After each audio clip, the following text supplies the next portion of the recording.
갈라디아서 4장 1절에서부터 11절의 말씀 우리가 함께 살펴보도록 하겠습니다. 지난 시간 우리가 계속해서 살펴보는 게 하나님께서 우리를 그냥 내버려 두지 않으십니다. 하나님께서 친히 우리를 어떻게 하셨어요? 하나님의 자녀 삼으셨다라는 거예요. 지난주에 살펴봤던 말씀을 잠깐 살펴보면 자녀와 부모와 자녀의 관계가 조건과 자격을 갖추어서 나타납니까? 여러분 생각해 보세요. 여러분의 자녀가 잘생겨서 여러분의 자녀가 조건이 돼서 내가 자녀 삼아줄게 이렇습니까? 그렇지 않잖아요. 하나님도 마찬가지입니다. 아무런 조건 없이 이 땅이 지어지기 전부터 우리를 택하시고 우리를 아신 바 되어서 어떻게 해요? 그의 자녀로 삼으셨다라는 거예요. 누가복음 15장에 보면 탕자의 비유가 나옵니다. 탕자가 아버지의 재산을 받고 탕진한 이후에 돌아갑니다. 돌아갈 때 무슨 마음이에요? 너무 죄스러운 거예요. 이 아버지의 재산은 이 살아생전의 재산을 달라는 것도 죄송스럽고 이제는 그 재산마저도 탕진해 버렸으니 얼마나 아버지의 얼굴 보기가 뜨겁겠습니까? 이 부끄러운 마음에 이 아들이 무슨 마음을 갖습니까? 이렇게 표현합니다. 누가복음 15장 18절 19절의 말씀인데요. 한번 같이 읽어볼까요? 함께 있습니다. 시작. 내가 일어나 아버지께 가서 이르기를 아버지 내가 하늘과 아버지께 죄를 지었사오니 지금부터는 아버지의 아들이라 일컬음을 감당하지 못하겠나이다. 나를 품꾼의 하나로 보소서 하리라 하고. 여러분 이 아들의 마음이 어때요? 죄스러운 거예요. 아버지 얼굴을 아들로 대면하기가 부끄러운 거예요. 그러다 보니까 이 아들이 무슨 마음을 갖습니까? 아들로 불리기에는 부끄러워. 너무 죄스러우니까 이제는 품꾼 중에 한 사람으로 삼아 주십시오. 이 마음을 갖습니다. 아들이 그런 마음을 가져요. 그런데 이 아들을 멀리서 바라보고 있는 아버지는 어떠한 마음입니까? 어떤 마음이에요? 소중한 품꾼이 돌아옵니까? 유능한 일꾼이 찾아옵니까? 뭐예요? 이렇든 저렇든 부끄럽든 죄스럽든 뭐예요? 기다리던 아들이 돌아오는 거예요.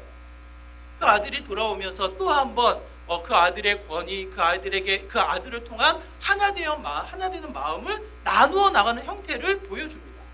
이게 무슨 마음이에요? 자녀를 아무런 조건 없이 아무런 자격이 갖춰지지 않는다 할지라도 자녀는 자녀인 거예요.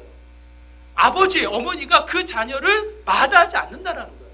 요즘 세상이 너무나 악하다 보니까 등을 지고 부모와 자녀가 등을 지고 호적을 판다는 등 이제 가족이 아니라는 등 말이 안 되는 이야기를 하지만 근성상 하나님의 질서상 하나님의 마음을 우리에게 보여주시는 가치는 뭡니까? 절대로 부모와 자녀가 떨어질 수가 없다라는 거예요. 하나님은 우리를 자녀 삼으시고 얼마나 죄스럽습니까? 우리가 하나님의 말씀 하나님을 예배 드린다 이야기하면서도 끊임없이 뭡니까? 우리 집사님 아까 기도하실 때 이 마음을 우리에게 전해주셨는데 회개의 영이 또 한 번 찾아와야지 않을까. 그만큼 죄스러움에 이 말문이 열리지 않는 게 우리들의 모습이지만 그럼에도 불구하고 하나님은 우리를 향한 그 마음을 어떻게 하십니까? 저버리지 않으신다라는 거예요. 끊임없이 우리를 사랑하시고 우리를 향해서 손을 내미시며 더 나아가 뭐예요? 우리를 자녀 삼으신다.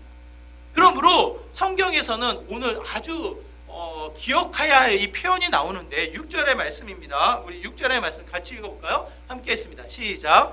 너희가 아들이므로 하나님이 그 아들의 영을 우리 마음 가운데 보내사 아빠 아버지라 부르게 하셨느니라.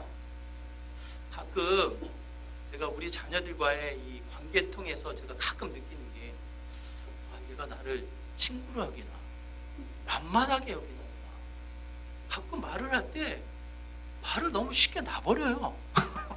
그래서 제가 이제 존댓말을 쓰게 해야 될까? 제가 한 몇 년 전에 존댓말을 쓰게 할까? 이제 우리 집은 무조건 존댓말이다. 이렇게 얘기를 한 적이 있어요. 대화가 없더라고요. 말을 안 하더라고요. 왜? 부자연스러워. 그것도 아닌 것 같고 갑자기 존댓말을 쓰자니 또 이 말이 안 되는 것 같고 뭔가 부자연스럽고 이런 생각이 드는 거예요. 그때 제가 느껴지는 게 이런 거예요. 정말 친구가 되었으면 좋겠어요. 뭐예요? 아버지라고 해서 멀리 있고 위험이 있고 너무 무섭고 너무 이 두려운 이 거리감을 느끼는 게 아니라 친구와도 같은 아빠가 되면 어떨까라는 생각이 드는 거예요. 그래서 이 친구들의 이야기 여러 가지 이야기들이 이 귀에 쏙쏙쏙 들리면 어떨까라는 이 기대감이 생기니까 말이 좀 놓아진다든지 행동이 좀 가볍다든지 해도 그게 별로 거리낌이 없는 거예요. 그것을 통해서 제가 느끼는 것은 뭡니까? 어떠한 표현입니까? 아버지라는 이 듣기 좋은 표현도 있지만 또 다른 표현이 있는 거예요. 그 표현이 뭡니까? 아빠인 거예요. 아빠. 아빠라고 했을 때에 이 친근함, 이 거리감이 훨씬 더 가까워지면서, 물론 아빠라는 호칭만 쓰는 걸로만 만족하면 안 되겠죠. 그 표현을 통해서 더 마음을 열고 이야기를 나눠나가는 형태가 얼마나 깊게 나누어지면 좋을까라는 그 생각을 하게 되는 거예요. 친구들의 이름도 알고 그 친구들을 통해서 그 환경과 관계를 알며 고민거리도 함께 나누어지는 관계가 된다면 얼마나 이 친근함과 기쁨을 누릴 수 있는 그와 같은 모습이 될까라는 생각을 하게 됩니다. 그 표현을 누가 쓰고 있습니까? 누구의 관계를 통해서 우리에게 쓰고 있어요? 하나님과의 우리의 관계를 통해서도 아빠, 아버지가 되신다는 거예요. 구약에 보면 아버지라는 표현이 굉장히 위험 있게, 때로는 이 아버지의 관계를 통해서 하나의 이 관계를 이루지만 반드시 그 아버지의 명령을 따라야만 하는 수직 관계의 이 표현으로 우리가 느껴지지만, 신약에 와서는 이 바울을 통해서 또 다른 표현이 나타납니다. 그게 뭐예요? 아빠라는 표현이에요. 아빠, 아버지가 되어서 우리로 하여금 그 하나님이 우리에게 찾아오시게 됐다는 거예요. 때로는 가끔 우리 육신적인 아버지의 형태가 때로는 부정적이고, 때로는 저부터도 저희 아버지가 6학년 때 돌아가셨거든요. 아버지에 대한 추억이 많지 않아요. 그럼에도 불구하고 하나님 아버지가 나를 이렇게 친근히 여기신다라는 이 가치는 너무나도 저에게 큰 힘이 되고 든든함이 되어집니다. 그게 무슨 뜻이에요? 아빠, 아버지가 되어서 끊임없이 우리를 자녀 삼으시고 우리를 향한 하나님의 마음을 저버리지 않으신다라는 거예요. 아빠, 아버지를 통해서 친근한 그 사랑의 마음을 우리가 느끼지만, 또 한편 여러분 오늘 본문을 통해서 우리가 생각할 수 있는 것은 아빠, 아버지가 자녀를 향한 기대감, 우리를 향한 어떠한 마음을 갖게 될까를 생각하게 되어집니다. 여러분, 자녀에 대해서 여러분 마음을 품으실 때 어떠한 마음이 드셔요? 너무 사랑하니까, 내 품에 놓여진 자식이니까 나를 떠나지 마라, 그냥 내 안에만 있어라, 이런 마음이 드시나요 여러분? 그냥 사랑하고 모든 것이 예뻐서 우리와 함께 하자, 우리 집이랑 같이 살자, 이런 마음이 드시나요 여러분? 사랑하는 자녀에 대한 기대감, 사랑하는 자녀를 위한 이 부모의 마음은 어때요? 그래도 사랑하고 내 품 안에 있을 때 너무나도 좋지만, 그럼에도 불구하고 기대하고 소망하는 것은 무엇입니까? 더 잘하고 더 자라서 어떻게 해요? 떠나라는 거예요. 내 품을 떠나 스스로 가정을 세우고 스스로 사회의 역할을 하면서 또 한편 주어진 일을 감당하는 모습이 되기를 기대하는 거예요. 너무 사랑스럽고 너무 좋다고 해서 내 품 안에만 가둬놓고자 하는 부모의 마음이 있습니까? 없습니까? 만약 있다면 생각해 보셔야 돼요. 어쩌면 잘못된 병든 마음일 수도 있어요. 성경적인 가치 또한 질서를 통해서 우리가 생각해 볼 수 있는 것은 자녀를 향한 부모의 마음은 뭐예요? 떠나라는 거예요. 떠나기 전에 이 안에서 마음껏 자라나고 성숙하고 더 성장해서 원하는 자리로 나아가 새로운 자신의 삶을 이루어 나가기를 기대하며 소망하는 게 부모의 마음입니다. 오늘 성경을 통해서 나타나는 하나님이 우리를 향한 마음도 동일하지 않을까 싶어요. 6절의 말씀 우리가 한번 같이 읽어볼까요? 6절의 말씀 같이 읽겠습니다. 6절의 말씀이 아니라 제가 착각을 했는데 3절의 말씀, 우리 3절의 말씀 같이 읽겠습니다. 함께 했습니다. 시작. 이와 같이 우리도 어렸을 때에 이 세상에 초등학문 아래에 있어서 초등학문에 머물러 있어서 종노릇 하였으니, 그 시간이 있고 그 시간으로 멈추는 것이 아니라 9절의 말씀이에요. 이어서 9절의 말씀도 우리가 함께 살피도록 하겠습니다. 같이 읽겠습니다. 9절입니다. 9절의 말씀 같이 읽겠습니다. 시작. 이제는 너희가 하나님을 알 뿐 아니라 더욱이 하나님이 아신 바 되었거늘 어찌하여 다시 약하고 청박한 초등학문으로 돌아가서 다시 그들에게 종노릇 하려 하느냐. 3절과 9절의 말씀을 통해서 우리가 살펴볼 수 있는 하나님 아빠 아버지의 마음이 뭐냐면, 초등학문이 청박하다, 초등학문이 필요 없다, 그게 아니에요. 여러분, 우리도 성장을 하면서 초등학교를 지냈고 중등학교, 고등학교를 거쳐서 대학교를 진학을 합니다. 이 과정을 통해서 우리가 생각해 볼 수 있는 것은 초등학교 과정이 몇 년입니까? 몇 년이에요? 여러분, 진짜 긴 시간이에요. 긴 시간 동안 가장 베이스, 기초적인 학문을 배워나가는 시간입니다. 여러분, 초등학교만 졸업을 한다고 해서 이 세상을 살아가는데 어려움이 없습니다. 가장 기본적인 모든 것들은 초등학문 시간에 다 배우는 거예요. 그래서 초등학문 시간이 어느 때보다 중요하고 소중합니다. 제가 나름대로 돈을 내어서 배운 운동이 수영이거든요. 2년의 시간에 수영을 배웠는데 2년 결코 긴 시간이 아니에요. 긴 시간이 아님에도 불구하고 제가 철저히 깨닫는 것은 기초 운동이 중요하다는 거예요. 이 24개월 동안 거의 6개월 동안 발차기를만 열심히 합니다. 발차기를 3개월 동안 하고 자유수영이라고 배우는데 자유수영을 배우는 게 아니라 발차기를 배우는 거예요. 결국 발차기를 6개월 동안 배우고 끝나는 게 아니라 나머지 시간을 배우는데 45분 수업을 하는데 15분 먼저 와서 15분 동안 뭘 합니까? 발차기만 하는 거예요. 발차기만. 계속해서 발차기만 하다 보면 그 다음 나머지 이 30분도 다 가르쳐주는 게 아니라 15분 정도 코치가 가르쳐주고 배운 것을 15분 훈련하고 끝나는 거예요. 그렇게 보면 초등학문, 기초적인 학문이 얼마나 중요하고 다른 공부를 하는 데 있어서 가장 베이스가 되는지를 깨닫게 되어지는 거예요. 그런데 중요한 거, 오늘 본문에 이 천박한 초등학문에 멈춰있는다, 이 표현이 뭡니까? 더 이상 자라지 않고, 더 이상 성장하지 않고, 더 이상 성숙하지 않고 멈춰있다라는 거예요. 초등학문이 잘못되고 이 초등학문이 중요하지 않다가 아니라 그 자리에 멈춰있는 것 자체를 지적해서 이야기를 하는 거예요. 오늘 우리가 한번 살펴보시기 바라요. 하나님, 아빠, 아버지가 우리를 바라보실 때 하나님에 대한 신앙이, 하나님에 대한 우리의 모든 내용들이 어떻게 성장하고 자라며 성숙해 가고 있는지, 어쩌면 멈춰져 있는 상황은 아닌지를 또 한 번 우리가 생각해 보게 되는 거예요. 여기서 오늘 본문에서 나타나는 이 상황을 우리가 배경을 생각해 보면 이 율법입니다. 율법. 모세를 통해서 주신 하나님의 그 율법이 초등학문이 되어서 하나님을 알고 오실 예수님을 산명히 가르쳐주는 가치가 있었다면 이제는 뭡니까? 오신 예수님을 통해서 더 성장과 성숙을 이루어 율법에서 떠나 자유함을 누려 이제는 뭡니까? 예수님과 함께 동행해 나가는 믿음의 삶으로 자라나게 되어야 한다는 거예요. 근데 그걸 거부하고 다시 율법으로 돌아오는 이 갈라디아 사람들을 가리켜서 이야기를 하는 거예요. 우리의 신앙이 멈춰있는 신앙이 아닌가, 우리의 신앙이 때로는 습관, 때로는 지식, 내가 알고 있는 종교적인 활동으로 멈춰져 있는 모습은 아닌가를 다시 한번 생각해 보시기 바랍니다.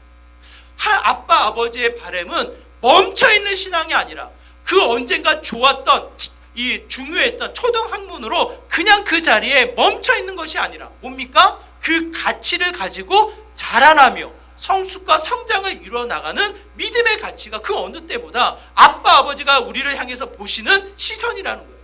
오늘 말씀을 통해서 그 가치를 우리가 좀 더 구체적으로 살펴보기 원합니다. 아빠 아버지로 부르며 관계가 회복되어질 때 초등학문으로 떠나 우리가 무엇을, 어떤 가치를 우리가 누리게 되어집니까? 우리가 읽은 9절의 말씀인데요. 우리 9절의 말씀 다시 한번 읽어볼까요? 9절의 말씀을 통해서 우리가 살피기 원합니다. 함께 있습니다. 시작. 이제는 너희가 하나님을 알 뿐 아니라 더욱이 하나님이 아신 바 되었거늘 어찌하여 다시 약하고 천박한 초등학문으로 돌아가서 다시 그들에게 종노릇하려 하느냐. 결국 율법은 누구를 가르쳐주는 거예요? 율법을 통해서 누구를 보게 됩니까? 여호와 하나님의 두려움, 여호와 하나님의 전능하심을 보게 되는 거예요. 또 한 번 율법을 통해서 우리가 산명이 깨닫게 되어지는 건 뭡니까? 나의 한계를 알고 그 한계에서 구원해 주실 예수 그리스도를 보는 거예요. 율법을 통해서 하나님을 깨닫고 율법을 통해서 예수 그리스도를 보는 것 뭡니까? 하나님이 나를 아시는 것처럼 이제 나는 누구를 알아요? 누구를 알아요? 신약에 보면, 고린도서에 보면 바울이 뭐라고 고백하냐면 가려진 천이 벗겨져서 이제는 눈으로 하나님을 본다고 이야기를 합니다.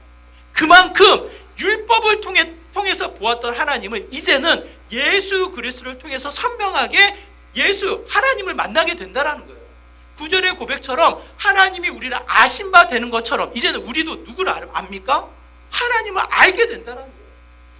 제가 오늘 집사님의 기도를 통해서 저도 마음이 처지게 되는데, 세상이 우리 스스로를 돌아보기 전에 우리 자녀들이 놓여져 있는 세상을 여러분 살펴보시기 바라요. 자연스럽게 우리 자녀들이 뭘 알게 됩니까? 학교를 다니기 전에 우리 아이들이 먼저 아는 게 뭐예요? 여러분, 우리 아이들을 관찰해 보세요. 우리 아이들의 손에서 핸드폰이 떠나질 않아요. 여러분이 모르는 세상이 이 아이들에게 이미 찾아와서 그 핸드폰을 통해서 또 다른 이런 세상을 경험하게 됩니다. 세상을 가르쳐 주지 않아요. 여러분, 우리 자녀들에게 욕해봐. 욕을 가르쳐 주신 적 있어요, 여러분? 아, 이런 게 욕이야? 이런 욕을 해야 돼? 하지 말아야 돼? 이렇게 가르친 적이 있어요, 여러분? 욕을 가르쳐 준 적이 없어도 아이들이 뭘 합니까? 어느 순간에 자기도 모르게 욕을 해버려요. 저희 집에서는 욕을 한 번도 써본 적이 없는데 우리 애가 말을 한 게 아니라 문자로 욕을 써놨더라고. 그래서 내가 나도 모르게 이걸 보고 나서 이게 뭐냐 했더니 아이들이 한 말을 한번 적어봤대. 자기가 한 게 아니라 아이들이 한 말을 적어봤대. 근데 전체적인 흐름을 통해서 지가 한 거예요. 근데 아이들이 한 말을 적어봤다고 그렇게 돌려서 이야기를 하더라고요. 가르쳐주지 않았는데도 세상이 뭡니까? 그 아이들에게 다가옵니다. 아이들이 배우려고 하지 않아도요, 세상의 가치, 나는 성공해야 돼, 나는 성공하기 위해서는 공부를 잘해야 돼, 공부 잘하기 위해서는 이런 것을 해야 돼, 이런 생각의 가치들이 온갖 아이들에게 먼저 찾아오게 되어져요. 우리 첫째 아이를 학교를 보내면서 제가 느껴지는, 관대적으로 느껴지는 게, 내가 세상을 너무 몰랐나? 학교를 보내려고 하니까 너무나도 다양한 방법이 있고, 다양한 방법 속에 우리 아이들과의 이 맞춤 고리를 찾아서 그걸 미리 준비해 나가야 하더라고요. 빠르면 중학교, 좀 늦었다고 해도 고등학교 때부터는 이 어떻게 자기가 학교를 진학할 것인지를 먼저 계획을 하고 그거에 맞는 준비를 해야 되더라고요. 그렇게 하면 그래도 다른 이들보다 좀 쉽게 학교를 진학해 나가는 형태를 느끼게 되어집니다, 제가. 그러면서 애를 학교를 보내면서 제가 느끼는 게, 세상은 너무 몰랐나? 그 생각이 들더라고요. 여러분, 자연스럽게 세상을 알 수밖에 없는 시대에 살아가고 있고요. 세상을 모르면 마치 내가 잘못된 것처럼 뒤로 처지는 것처럼 살아가는 우리들의 위축된 마음을 보게 되어집니다. 그러면서 열심히 강조되어지고 또 자연스러워지는 게 세상을 알아가는 형태가 되는 거예요. 근데 오늘 본문에서는 그 가치를 이야기하고 있지 않습니다.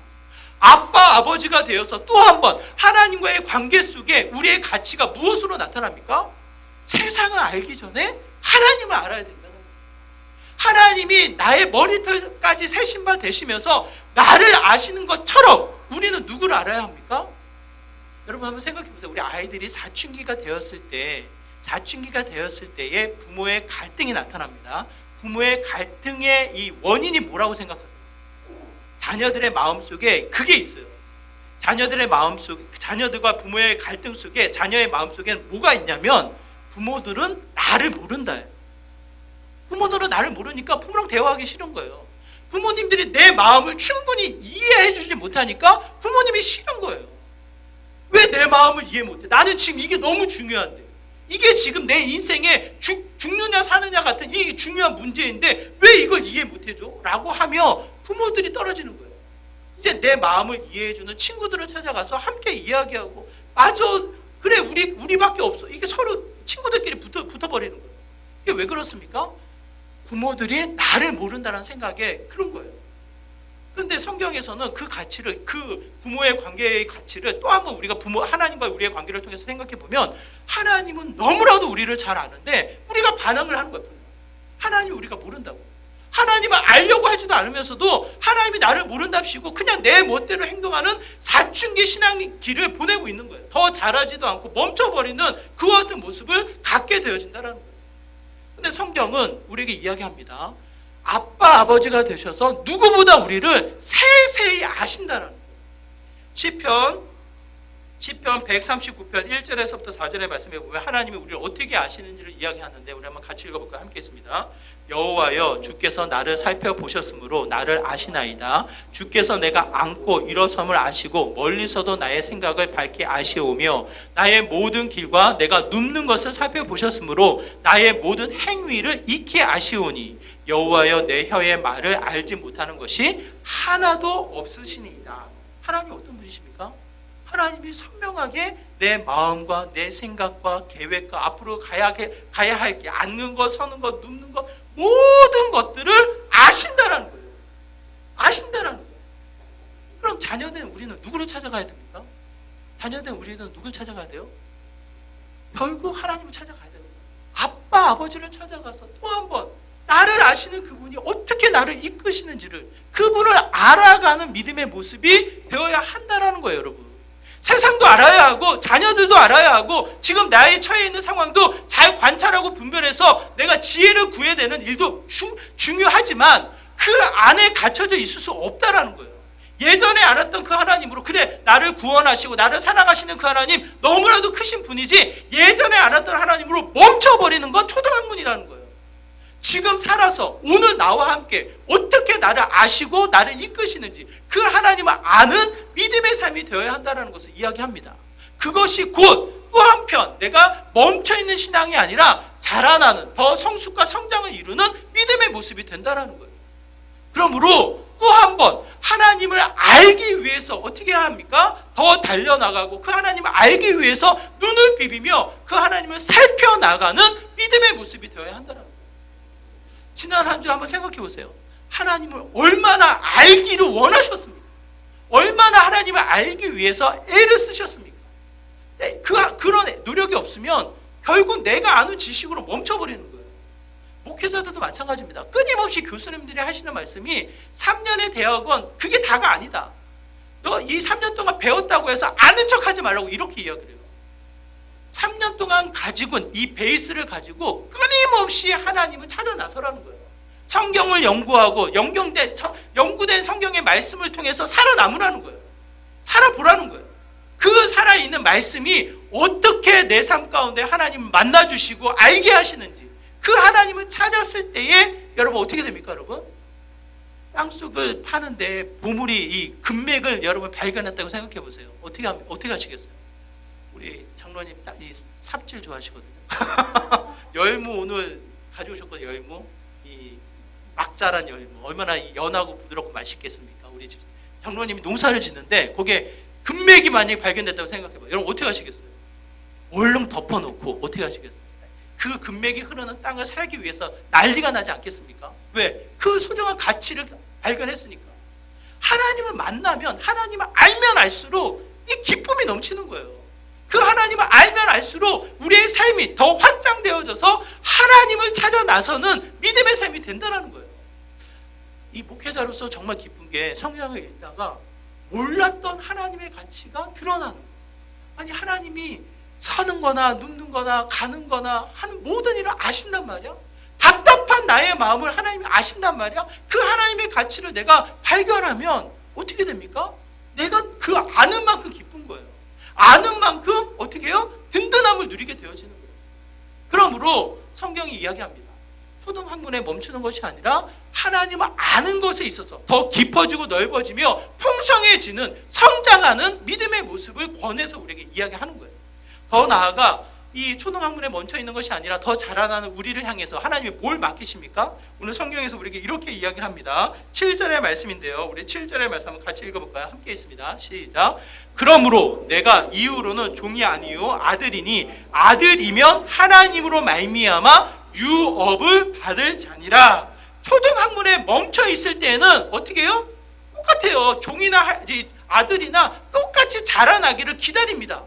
자라났을 때는 완전히 달라요. 무엇이 주어집니까? 하나님 아버지의 역사, 아버지의 일, 하나님의 사명이 맡겨지는 거예요.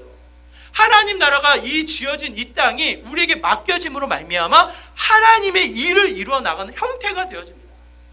여러분 한번 생각해 보세요. 지난 한 주 분주하게 우리가 애를 쓰며 살아왔던 우리의 일상이 무엇으로 채워집니까?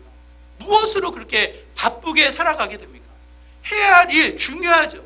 해야 할 일을 통해서 내가 감당하는 이 성취를 내야 되는 것도 중요하지만 반드시 나에게 주어진 사명이 떨어질 수가 없다라는 거예요. 나를 통해서 이루고자 하시는 하나님의 일이 그 어느 때보다 가치가 있다라는 거예요.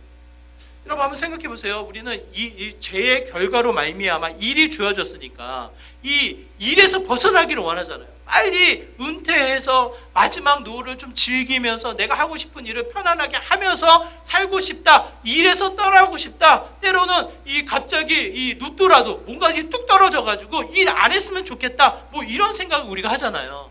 죄의 결과로 일이 주어졌다고 생각을 하니까. 그런데 여러분 생각해 보십시오. 이 땅을 지으시고 하나님의 형상으로 우리를 지으신 이후에 하나님이 우리에게 뭘 주십니까? 뭘 주셔요? 여러분 너희들이 이 에덴 동산에 먹고 마시면 너네 마음껏 놀아, 마음껏 즐겨 이러고 하나님이 끝나십니까? 그러지 않으셔요. 그런 말 안 하셔요. 하나님이 그 택한 백성에게 뭐라고 말씀하셔요? 이 땅을 정복하고 이 땅을 다스려라. 하나님의 창조의 사역에 어떻게 합니까? 동역자로 세우신단 말이에요. 모든 이 산의 생명체를 지나가게 하시면서 그들의 이름을 부여하게 하신다라는 것은 그 창조 사역에 아담과 하와를 참여시켰다라는 거예요. 하나님의 형상으로 어떻게 됩니까? 하나님의 놀라운 일, 하나님의 창조 사역, 하나님의 이 역사를 어떻게 해요? 이루게 하신다는 거예요. 우리로 하여금.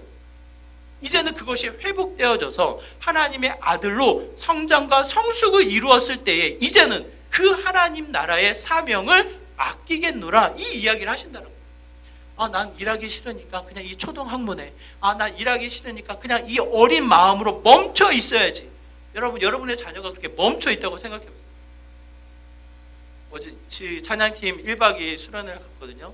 오늘 이제 텐트에서 깊은 묵상을 해야 하는데 쉬고 있었어요. 쉬고 핸드폰 갖고 쉬고 있었어요. 죄송해요. 쉬고 있는데 밖에서 떠들더라고요. 밖에서 떠드는데 자기의 이상형에 대해서 이야기하더라고요. 듣고 있는 거 다 알고 있었지? 자기는 늑대형이 이상형, 늑대형, 남자다워야 된다. 쌍꺼풀이 없어야 하고 얼굴이 까매야 하고 남자다움이 이상형이다. 한 아이는 자기는 강아지형, 강아지형이 자기는 이상형이다. 뭐 이런 얘기를 하더라고요. 근데 제가 정말 엿듣고 싶지 않은데 들려요. 크게 얘기하더라고. 나보고 들으란 얘기인지. 근데 제가 가만히 듣고 있다 보니까 제가 드는 이미지가 아버지 이미지들이야. 말하는 게 아버지랑 비슷해. 그래서 내가 야 니네 아버지 아니냐? 아빠들 아니냐? 내가 그랬더니 강하게 거절하더구만. 정말 귀여웠고 너무 사랑스럽고 이야기 나는 언제 이상형 얘기를 했나 뭐 그런 생각도 하면서 정말 귀여운 마음을 제가 느끼게 되더라고요. 너무 사랑스럽다고 여러분 생각해 보십시오. 그냥 그대로 내버려 두기 원합니까? 바라지 말고 그냥 그대로의 모습으로 멈춰 있기를 바라는 게 우리 부모의 마음입니까? 가끔 우리 청년들이 이렇게 이야기를 해요. 호태보고 사춘기가 안 왔으면 좋겠다는 거예요. 너무 귀엽고 순수하니까 넌 사춘기 오지 말고 그냥 그대로 있으면 좋겠다. 이렇게 이야기를 해요. 여러분 그게 과정 속에 필요하면 올 수밖에 없는 거예요. 왜? 성장과 성숙을 해야 합니다. 그렇게 자라서 결국은 뭡니까? 제멋대로 행동하는 건 유치한 짓이죠. 끊임없이 선을 긋고 끊임없이 네 편이다 내 편이다 이야기하며 자기 중심적으로 생각하는 이 초등학문에 멈춰 있는 것은 끊임없이 뭡니까? 유치한 행동의 이 모습인 거죠. 나만 봐주세요. 나만 주목받길 원하는 그 어린 아이의 마음은 유치한 행동의 모습이죠. 그것이 뛰어넘어 성장과 성숙을 이루었을 때에는 나에게 주어진 일을 감당했을 때, 나에게 주어진 일을 통해서 하나님의 동역자로 세움을 얻었을 때에 놀라운 이거 어느새 이렇게 자랐지? 이와 같이 성장과 성숙을 경험하는 믿음의 형태가 된다는 거예요. 초등학문에 멈춰 있는 거 소중합니다. 초등학문에 멈춰 있는 거 사랑스럽습니다. 하지만 그 안에 멈춰 있는 것은 때로는 창박해 보이는 거예요. 유치해 보이는 거예요. 왜? 자라나야 하니까. 우리의 신앙의 문제가 그 창박함으로, 그 유치함으로 머물러 있지 않기를 원한다는 거예요. 아빠, 아버지가 되셔서 우리를 자녀 삼으시고 끊임없이 우리에게 무엇을 부여하십니까? 끊임없이 알아간다는 거예요. 알면서 우리를 성장시킨다는 거예요. 그 마지막은 하나님 나라의 일을 이루기 위해서. 우리가 방금 찬양했듯이 우리가 살아가는 이유가 뭡니까? 우리가 살아가는 이유 뭐예요? 가사의 고백이 너무나 멋지지 않습니까? 그 가사의 고백이 청년들만, 그 가사의 고백이 잘하고 있는 청년들에게만, 청소년들에게만 이게 주어지는 가사가요, 여러분? 그렇지 않아요, 여러분. 그 소망이, 그 사랑이, 그 생명이 우리에게 임하는 거예요. 그걸 통해서 내가 자라고 우리가 자랐을 때 또 한 번 주어진 생명을 통해 감당해야 할 일이 있다는 거예요, 일이. 그게 여러분의 가정이고 여러분의 직장이고 여러분의 일상 가운데 나타나는 사명입니다. 사명. 기쁨의 교회에서만 주어지는, 찬양팀으로만 주어지는 일이 아니라 여러분의 일상을 통해서 반드시 이루고자 하시는 하나님의 유업, 하나님의 이 사명이 허락되어진다는 거예요. 바울이 이렇게 고백합니다. 사도행전 20장 24절의 말씀인데 우리 한번 같이 읽어볼까요? 함께 있습니다. 시작. 내가 달려갈 길과 주 예수께 받은 사명, 나의 생명조차 조금도 귀한 것으로 여기지 아니하노라. 사울이 이 위험한 상황에 놓여 있는 그 상황을 찾아갈 때, 찾아가면서도 끝까지 뭐라고 이야기하냐면 그 위험한 상황을 피하지 않겠다. 그 사명을 감당하겠다. 왜? 자신의 생명조차 아끼지 않기 때문에. 왜? 그 이유가 뭡니까? 하나님이 나에게 부여주신, 나를 통해서 이루고자 하시는 사명이 있다라는 거예요. 바울은 그 전에는 어땠습니까? 자신의 생각, 자신의 계획에 매여 있을 때에는 끊임없이 예수님을 믿는 자들을 핍박하고 생명을 죽이는 자로 앞장섰던 이 사울, 바울이었다면 완전히 바뀌어서 나를 아시고 나를 찾아오셔서 또 한 번 나에게 사명을 주시는 하나님을 알았을 때에는 어떻게 됩니까? 자신의 생명조차 아끼지 않고 그 사명을 감당하는 자로 바뀌었다라는 거예요. 그가 또 한 번 세상을 바꾸며 오늘날 우리에게도 영향력을 주는 것을 보게 되어집니다. 반대로 생각하면 교회가 왜 빛을 잃어갈까? 교회가 왜 많은 사람들에게 영향력을 주지 못할까 생각하면 결국은 뭐예요? 그냥 우리만 좋사오니 우리끼리 좋고 먹고 마시면서 그냥 재밌고 즐겁고 호화하면서 우리끼리는 좋은데 밖으로는 뭐예요? 나타나는 빛이 없다는 거예요. 한국교회를 탓하는 것은 누구를 욕하는 것이 아니라 우리를 다시 한번 돌아보는, 우리의 삶을 다시 한번 돌아보는 우리의 책임이 있다는 거예요. 교회가 문제가 아니라 내가 일상을 통해서 주신 사명을 감당하지 못한 나의 책임 또한 있다는 거예요. 여러분을 통해서 왜 사람들이 놀라지 않습니까? 여러분을 통해서 하나님의 자녀된 여러분을 통해서 왜 사람들이 감동을 받지 못합니까? 왜 그래요? 별로 구분이 안 되니까. 세상 사람과 구별이 되지 않으니까. 주신 사명에 대한 가치를 내가 지키지 못하고 있으니까. 여러분, 하나님은 여러분을 그냥 부르지 않으셨어요. 여러분을 사랑하셔서 자녀 삼으시고 하나님 나라로 완전히 데려가기 위해서는 빨리 죽으면 되는 거예요, 여러분. 죽으면 영원한 생명의 가치가 우리에게 하나님을 육안으로 보며 함께 누리는 기쁨의 자리잖아요. 그런데 왜 생명을 남겨놓으셨냐고. 힘겨운 지쳐가는 이 세상을 왜 살아가게끔 남겨놓으셨냐고. 왜 그렇습니까? 아직 내가 할 일이 남아있는 거 아니에요, 여러분? 아직 우리가 할 일이 남아있는 거 아니에요? 하나님의 가치가 아직 우리를 통해서 이루고자 하는 일들이 남아있는 거 아니에요, 여러분? 그것을 통해서 우리가 또 한 번 자라나는 일들을 이루어가게 된다는 거예요. 언제까지 훈련만 받고 있냐고, 훈련만. 언제까지? 여러분, 훈련이 완성돼서 졸업하지 않습니다, 여러분. 대학교 졸업하는 친구들이 있는데 준비가 완전히 돼서 그 대학교를 졸업하게 됩니까? 여러분, 대학교를 졸업할 때는 내가 모르는 걸 아는 거예요. 모르는 것을 알고 이 분야를 내가 더 공부해야겠구나, 이 분야를 공부해 나가면서 내가 뭔가를 할 수 있구나, 이것을 찾아 나서는 게 마지막 졸업장이지, 완성이 됐다고 해서 이제 내가 가야지, 그거 아니라고 저는 생각을 해요. 왜? 현장에 가면 또 다른 게 있거든요. 분명히 또 다른 게 있어서 부딪히는 게 있거든요. 결국은 뭡니까? 완성돼서 내가 사명을 감당하는 것이 아니라 이미 하나님의 자녀로 때가 돼요. 전에는 초등학문에 있었지만 이젠 때가 돼요. 일을 하면서 익혀가는 거예요. 일을 하면서 그 하나님을 만나게 된다는 거예요. 여러분, 멈춰있지 마십시오. 그냥 종교활동으로 11시에 와서 예배 드리면 끝. 그게 아닙니다. 여러분의 가정, 여러분의 직장, 여러분의 모든 일상 속에 뭐예요? 나에게 주어진 사명, 하나님의 자녀로 말미암아 그 누구도 피할 수 없는 하나님 나라의 유업이 우리에게 남겨져 있는 거예요. 그것을 가꾸고 세우는 게 또한 우리들의 자라는 모습인 것을 성경 우리에게 말씀하고 있습니다. 마지막 우리가 하나 더 살필 수 있는 게 6절의 말씀인데요. 우리 6절의 말씀 같이 읽을게요. 함께 있습니다. 6절입니다. 시작. 너희가 아들임으로 하나님이 그 아들의 영을 우리 마음 가운데 보내사 아빠 아버지라 부르게 하셨느니라. 아빠 아버지라, 이 관계가 형성되어질 때 하나의 독특한 설명을 우리에게 붙여서 이야기하시는데 뭐라고 이야기합니까? 그 아들의 영을 우리 마음 가운데 보내신다는 거예요. 자녀된 우리를 그냥 세워서 사명만 감당케 하고 등 떠밀려서 내보내는 것이 아니라 그 자리에 누가 함께 하십니까? 성령 하나님이 우리와 함께 하신다는 거예요. 이 가치를 바울이 로마서 8장 15절에서 이렇게 이야기합니다. 같이 읽을게요. 시작. 너희는 다시 무서워하는 종의 영을 받지 아니하고 양자의 영을 받았으므로 우리가 아빠 아버지라고 부르짖느니라. 성령이 친히 우리의 영과 더불어 우리가 하나님의 자녀인 것을 증언하시니라. 누가 증언합니까? 성령님이 증언하신다는 거예요. 성령님이.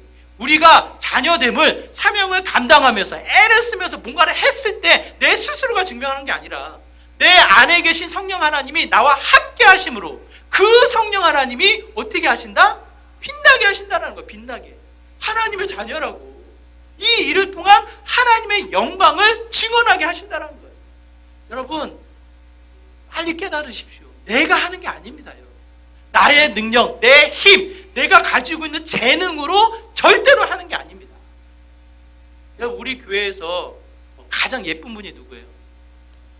누구예요? 누구라고 말할까 막 눈치 보고 있어요. 저는 우리 황당 간사님이라고 생각하거든요. 우리 최은혜 간사님도 계시지만 굉장히 얼굴 빨개졌어요. 저기 순간. 저는요, 찬양 인도를 전에 많이 해보신 줄 알았어요.